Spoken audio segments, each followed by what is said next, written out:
నమస్కారం. ఈరోజు మనం ఒక ముఖ్యమైన విషయం గురించి మాట్లాడుకుందాం. చాలామంది దీని గురించి పెద్దగా పట్టించుకోరు, కానీ ఇది చాలా సీరియస్ అయ్యే ప్రమాదముంది. అదేంటంటే పడకపుండ్లు. వీటినే ప్రెషర్ అల్సర్స్ అని కూడా అంటారు.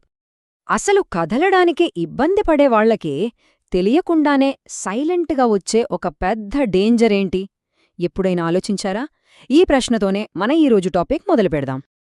ఆ ప్రమాదమే పడకపుండ్లు. అవును, ప్రెషర్ అల్సర్స్. సింపుల్గా చెప్పాలంటే ఎక్కువసేపు ఒకే పొజిషన్లో పడుకున్నా లేదా కూర్చున్నా స్కిన్ మీద ప్రెషర్ పడి చర్మం, దాని కిందున్న టిష్యూస్ డ్యామేజ్ అవడమే ఈ సమస్య. సరే, అసలు ఈ ప్రాబ్లం ఎందుకొస్తుంది? ఎవరికి వచ్చే రిస్క్ ఎక్కువ? ముందు అది తెలుసుకుందాం. అప్పుడే కదా దాన్ని ఎలా ఆపాలో మనకు క్లియర్గా అర్థమవుతుంది. చూడండి, ఇది కేవలం బెడ్ మీద ఉన్నవాళ్లకే వస్తుందనుకుంటే పొరపాటే. వీల్చైర్ వాడేవాళ్లకి, కదలడానికి ఇబ్బంది పడేవాళ్లకి, వయసు పైబడిన వాళ్లకి, ఆఖరికి డయాబెటీస్ లాంటి జబ్బులున్న వాళ్లక్కూడా ఈ రిస్క్ ఉంది. వీటన్నింటిలో కామన్ పాయింట్ ఏంటో తెలుసా? మూవ్మెంట్ తక్కువగా ఉండటం, స్కిన్కి బ్లడ్ సర్క్యులేషన్ సరిగ్గా అందకపోవటం. ఈ రెండే అసలు కారణాలు. అయితే ఈ పుండ్లు బాడీలో ఎక్కడ పడితే అక్కడ రావు. కొన్ని ప్రత్యేకమైన చోట్ల వస్తాయి.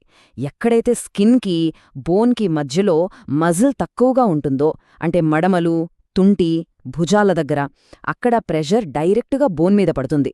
అందుకే అక్కడ ఇవి ఎక్కువగా ఫామ్ అవుతాయి. ఓకే, దీన్ని ఎలా ఆపాలో చూసే ముందు ఇంకో ముఖ్యమైన విషయముంది. అసలిది మొదలవుతోందని ఎలా గుర్తుపట్టాలి? ఎందుకంటే ఎంత తొందరగా దీన్ని పట్టుకుంటే ట్రీట్మెంట్ అంత ఈజీ అవుతుంది. ఇప్పుడు చెప్పబోయే వార్నింగ్ సైన్స్ని అస్సలు లైట్ తీసుకోవద్దు. ముఖ్యంగా స్కిన్ ఎర్రగా అయి మనం ప్రెషర్ తీసేశాక కూడా ఆ ఎరుపు తగ్గలేదంటే అదే ఫస్ట్ అలారం బెల్. దాంతోపాటు నొప్పి, వాపు లేదా స్కిన్ కలర్ మారినట్లు అనిపించినా వెంటనే అలర్ట్ అవ్వాలి. ఈ సమస్య ఎంత వేగంగా ముదురుతుందో చూడండి. ఫస్ట్ స్టేజ్లో స్కిన్ జస్ట్ ఎర్రగా అవుతుంది, కాని మనం అక్కడే దాన్ని పట్టించుకోకపోతే అది ఓపెన్ సోర్గా మారుతుంది. ఆ తర్వాత ఇంకా లోపలికి వెళ్లి ఫ్యాట్ లేయర్ని టచ్ చేస్తుంది. ఫైనల్గా ఫోర్త్ స్టేజ్లో ఏకంగా కండరం లేదా ఎముక వరకు వెళ్ళిపోయేంత పెద్ద గాయమవుతుంది. చాలా డేంజరస్ కదా.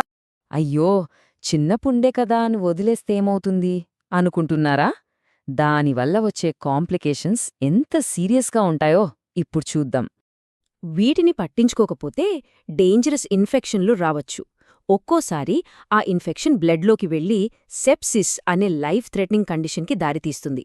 అంతేకాదు, గాయం మానడానికి చాలా టైం పడుతుంది. హాస్పిటల్ ఖర్చులు తడిసి మోపెడవుతాయి. సరే, ఇప్పటిదాకా మనం ప్రాబ్లం గురించి చూసాం. ఇప్పుడు సొల్యూషన్ ఏంతో చూద్దాం. దీనికి బెస్ట్ సొల్యూషన్ ఒకటే, అసలు రాకుండా చూసుకోవడం. ఎందుకంటే prevention is always better than cure కదా. పడకపుళ్ళు రాకుండా ఆపడానికి ఉన్న గోల్డెన్ రూలేంటో తెలుసా? సింపుల్. ఒకే చోట ప్రెషర్ పడకుండా చూసుకోవాలి. అంటే వాళ్ల పొజిషన్స్ని ఫ్రీక్వెంట్గా మారుస్తూ ఉండాలి. ఇదే most important step. For example, bed మీద ఉన్నవాళ్లకైతే ప్రతి 2 గంటలకి ఒకసారి కంపల్సరీగా పొజిషన్ మార్చాలి. ఇదస్సలు మర్చిపోకూడదు. అదే వీల్చైర్లో ఉన్నవాళ్ల విషయానికి వస్తే ప్రతి 30 నిమిషాల నుంచి గంటకొకసారి వాళ్ల బరువును అటూ ఇటూ మార్చుకోవాలి. లేదా కనీసం కూర్చున్న పొజిషన్ అయినా కొంచెం అడ్జస్ట్ చేసుకోవాలి. పొజిషన్ మార్చడం ఒకటే కాదు, ఇంకా కొన్ని పనులు చెయ్యాలి. రోజూ స్కిన్ని చెక్ చేయాలి, ముఖ్యంగా ఎముకలుండే చోట. స్కిన్ని ఎప్పుడూ క్లీన్గా, డ్రైగా ఉంచాలి. అలాగే ప్రెషర్ తగ్గించే ఎయిర్ మ్యాట్రెస్ లేదా స్పెషల్ కుషన్స్ వాడితే చాలా వరకు రిస్క్ తగ్గుతుంది. ప్రివెన్షన్లో ఇంకో కీలకమైన యాంగిలుంది. అదేంటంటే బాడీని లోపల్నుంచి స్ట్రాంగ్గా ఉంచడం. అంటే మంచి పోషకాహారం తీసుకోవడం. స్కిన్ హెల్దీగా ఉండాలన్నా, గాయాలు తొందరగా మానాలన్నా కొన్ని న్యూట్రియంట్స్ చాలా అవసరం. ప్రోటీన్ కోసం పప్పులు, గుడ్లు, పాలు. విటమిన్ సి కోసం నిమ్మ, ఆరెంజ్. జింక్ కోసం నట్స్, సీడ్స్ తీసుకోవాలి. అన్నిటికన్నా ముఖ్యంగా బాడీ డీహైడ్రేట్ అవ్వకుండా బోలెడన్ని నీళ్లు తాగాలి. ఇవన్నీ కలిసి స్కిన్కి ఒక ప్రొటెక్షన్లా పనిచేస్తాయి. ఓకే, ఇప్పుడు కేర్ గివర్స్ అంటే పేషెంట్ని చూసుకునే వాళ్ల కోసం కొన్ని టిప్స్. ఎందుకంటే ఈ విషయంలో వాళ్ల రోల్ చాలా చాలా ఇంపార్టెంట్. ఇక్కడ కొన్ని డూస్ అండ్ డోంట్స్ ఉన్నాయి. గుర్తుంచుకోండి. స్కిన్ ఎర్రగా అయిన చోట అస్సలు మసాజ్ చేయొద్దు. అలా చేస్తే టిష్యూ ఇంకా డ్యామేజ్ అవుతుంది. అలాగే పుండు లోతుగా ఉంటే సొంత వైద్యాలు అస్సలు ట్రై చేయకూడదు.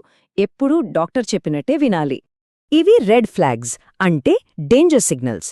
పుండులోంచి చీము లేదా చెడు వాసన రావటం, జ్వరం రావటం, నొప్పి ఎక్కువవ్వటం లేదా స్కిన్ నల్లగా మారిపోవటం, ఇలాంటివి ఏవీ కనిపించినా ఒక్క నిమిషం కూడా వేస్ట్ చేయకుండా వెంటనే డాక్టర్ దగ్గరికి వెళ్ళాలి.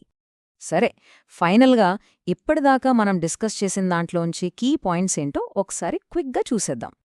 ఈ 4 4 పిల్లర్స్ ఆఫ్ ప్రొటెక్షన్ అనుకోవచ్చు.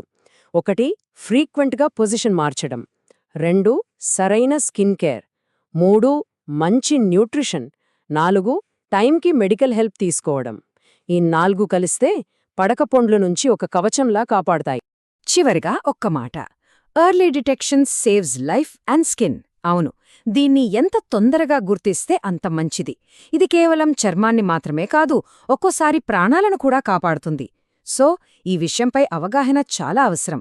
ఈ సమాచారం అందరికీ ఉపయోగపడుతుందని ఆశిస్తున్నాను.